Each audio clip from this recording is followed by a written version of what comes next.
Yun mga karapsa, o kakaibang recipe naman to ng tokwa, kaya panoorin nyo na. Pwedeng pampu, pwede pang ulam. Ayan, pinirito ko muna yung tokwa, tapos sinet aside ko. Tapos naglagay ako ng mantika at extra virgin olive oil. Yon, alam ko hindi panluto yon, pero pag pinrituan mo ng bawang yan, goods na yan, hindi na yan lasang goma. Ayun, tinusta ko lang yung garlic natin, tapos naggisa na ako. Stir fry lang to, mabilisan. Ayan o, sibuyas, siling green yun, tsaka siling na buyo, at nilagyan ko ng whole mushroom, pero nihiwa ko sa gitna kasi pampo nga to, baka maubos ka agad dyan pag di nyo iniwa.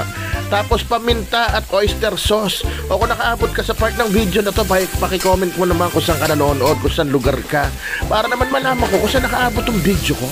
Ayan na nga, nilagay ko na yung tokwa, tapos sinalo-halo ko lang, minekos-mekos ko, at nilagyan ko ng Knorr seasoning mga 3 kutsarita. Ayan, paluto na yan. Magdadagdag pa ako ng oyster sauce mamaya dyan. Ayan, asukal, bahala ka na. Pwede kang hindi maglagay, pero yun ang magbabalansi dyan. Ayan, yung nilagay kong oyster sauce kanina, mga 2 kutsara. Ito, magdadagdag pa ako ng 1 kutsara. At goods na yan. Onting mekos-mekos lang, at ilagay na natin yung fried garlic. At buksan mo na yung beer mo, at sigurado mapaparami ka dito. O paano hanggang sa muli? Palike and share na rin, Rapsa!